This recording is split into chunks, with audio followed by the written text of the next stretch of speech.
জয় ভারত। আশা রাখি আপনারা খুবই ভালো আছেন। অনেকেই কমেন্টে জানিয়েছেন যে রেকর্ডিং সাউন্ড কোয়ালিটি খুবই খারাপ। সরি, আমি দুঃখিত। আশা করছি আগামী দিনে খুব ভালো সাউন্ড কোয়ালিটি আসবে। আজকের ভিডিওর আলোচনার বিষয় হচ্ছে ইন্ডিয়ান স্ট্যাটিস্টিক্যাল ইনস্টিটিউট থেকে নতুন নোটিফিকেশন জারি করেছে। তো সেই বিষয়ে আজকে আলোচনা হবে।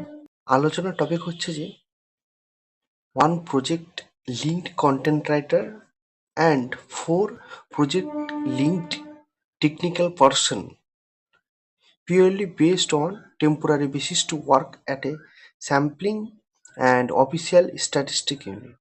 তো ইন্ডিয়ান স্ট্যাটিস্টিক্যাল ইউনিটে টোটাল 4টে তাহলে ভ্যাকান্সি জারি, সরি টোটাল 5টা ভ্যাকান্সি জারি করেছে। প্রজেক্ট কন্টেন্ট রাইটারে একটা, আর একটা হচ্ছে আপনার project linked technical person.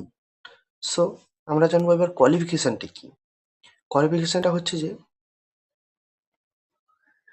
Content রাইটারের জন্য আপনাকে মাস্টার ডিগ্রি কমপ্লিট করতে হবে ইন ইংলিশে with knowledge of MS office and at least 2 years of relevant experience in technical content writing.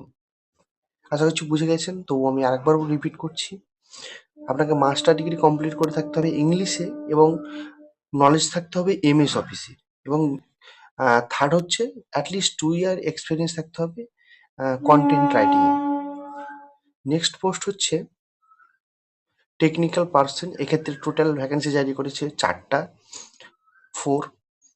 এক্ষেত্রে আপনার মাস্টার ডিগ্রি হোল্ডার হতে হবে আপনাকে in statistics with experience using SPSS and or MCA or BTech with knowledge of web-based portal, database management, and at least 1 year of experience, relevant field experience. তো এই হচ্ছে বিষয় qualification and এক্সপিরিয়েন্সের। Next হচ্ছে আপনার salary pay. সেক্ষেত্রে আপনার এক্ষেত্রে আপনার স্যালারি থাকবে 30,000, অর্থাৎ 30,000 পার মান্থ। এক্ষেত্রে আপনার কন্ডিশন আছে, একটু পড়ে নিন। Tenure of appointment. এক্ষেত্রে আপনার অ্যাপয়েন্টমেন্টের জন্য the duration of the appointment is from 1 April to 31 March।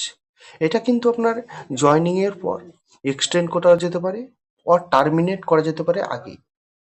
যদি আপনার কাজ ভালো হয় তাহলে এক্সটেন্ড করবে ওনারা, আর যদি খারাপ হয় তাহলে টার্মিনেট হয়ে যাবেন আপনি। সো যদি আপনি সিলেক্ট হন অবশ্যই ভালোভাবে কাজটা করবেন। নেক্সট টপিক হচ্ছে এজ। এক্ষেত্রে আপনার এজটা should not exceed 35 years as per 28 February 2024। আপনি যদি স্পেশাল ক্যাটাগরি থেকে বিলংস করেন, অর্থাৎ আমরা যেটা SC ST women different adult and extraordinary ক্যান্ডিডেটদের ক্ষেত্রে আপনার এজ রিল্যাক্সেশন পাওয়া যাবে। সো আজকের ভিডিও টপিক এতটুকুই। বলে রাখি, যিনারা অ্যাপ্লাই করতে চান তেনারা ইন্ডিয়ান স্ট্যাটিস্টিক্যাল ইনস্টিটিউট এর অফিসিয়াল ওয়েবসাইটে গিয়ে অ্যাপ্লাই করতে পারবেন। ওখানে সমস্ত ডিটেলস দেওয়া আছে আপনার অ্যাপ্লাই এর প্রসেসের।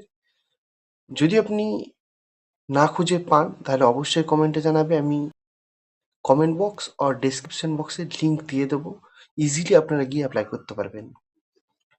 ভালো থাকবেন, ভালো রাখবেন। জয় ভারত।